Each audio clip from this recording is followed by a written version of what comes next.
এই মুহূর্তে সবচেয়ে বিরাট বড় খবর, ডিএ নিয়ে কড়া পদক্ষেপ নিলেন সংগ্রামী যৌথ মঞ্চ।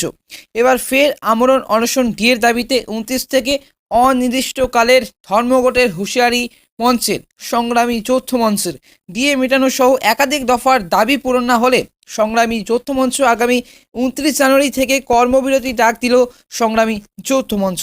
এবার সংগ্রামী যৌথ মঞ্চ সরকারি কর্মচারীদের এই সংগঠনের আন্দোলন কিন্তু বর্ষপূর্তির দোরগোড়ায়।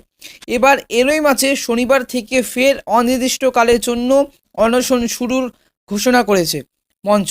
আজ থেকে কিন্তু ঘোষণা করেছেন, এবং ঘোষণা নয়, আজ থেকে কিন্তু দুপুর 12টা থেকে তারা কিন্তু অনশন কর্মসূচি করেছেন।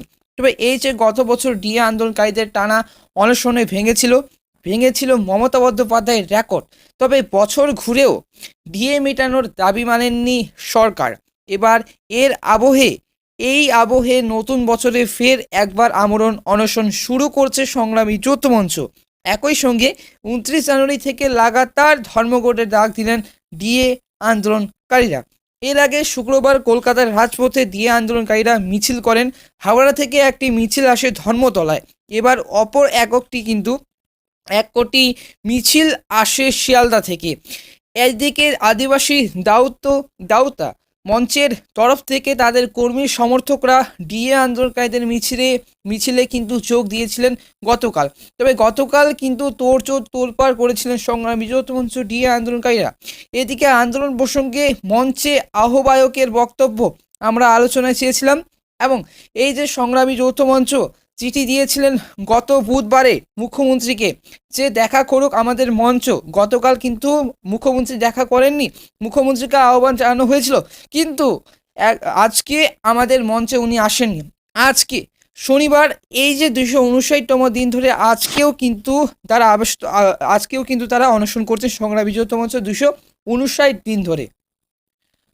গতকাল সমাবেশ করার সত্ত্বেও আজ কিন্তু অনশন করেছেন, এবং মুখ্যমন্ত্রী কিন্তু আসেননি দেখা করতে, এবং মুখ্যমন্ত্রীকে আহ্বান জানানোর পরও কিন্তু আজকে আমাদের মঞ্চে উনি আসেননি। এবং এই যে ভাস্কর ঘোষ বলেন যে সরকার কোনো প্রতিনিধি পাঠাননি, তাই পূর্ব ঘোষণা অনুযায়ী আমরা এর শেষ দেখে ছাড়ব, এবং যতক্ষণ না ডিএ দিচ্ছে রাজ্য সরকার ততক্ষণ পর্যন্ত কিন্তু আন্দোলন চালিয়ে যাবে।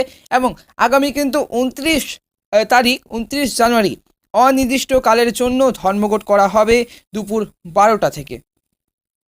এদিকে মুখ্যমন্ত্রী প্রশাসনিক বৈঠকে ঘোষণায়, এদিকে কাজে ফাঁকি দিলে কর্মচারীদের বৈঠক এবং বেতন কাটার বার্তা দিয়েছে নবান্ন। এই আবহে ভাস্কর ঘোষের বক্তব্য যে সরকার যা খুশি তা করতে পারে না, আমরা আমাদের ন্যায্য দাবির কথাই বলছি। দীর্ঘ অপেক্ষার পরও কিন্তু তা না মেটায় এই ধর্মঘটের কর্মসূচি। এদিকে কিন্তু আন্দোলনকারীদের দাবি ডিটেলমেন্ট কথাটি অসংবিধানিক, কিন্তু এই নিয়ে চ্যালেঞ্জের পরিকল্পনা করছে ডিএ আন্দোলনকারীদের এবং ডিএর দাবিতে মিছিলকারী সংগঠন। তবে ডিএ নিয়ে যে কড়া পদক্ষেপ চালিয়ে যাচ্ছেন রাজ্য সরকারি কর্মচারী, একদম হুমকি দিয়েছেন মুখ্যমন্ত্রীকে মমতা বন্দ্যোপাধ্যায়কে। এদিকে আন্দোলনকারী জানিয়েছেন 29 জানুয়ারি থেকে কিন্তু আন্দোলনকারীরা সরকারি কর্মচারী কোনো সরকারি কাজ করবেন না, কিন্তু আন্দোলনকে আরও শক্তিশালী করতে রাজ্যের বিভিন্ন সরকারি অফিসে কিন্তু গিয়ে প্রচার করা হবে বলেও কিন্তু জানানো হয়েছে।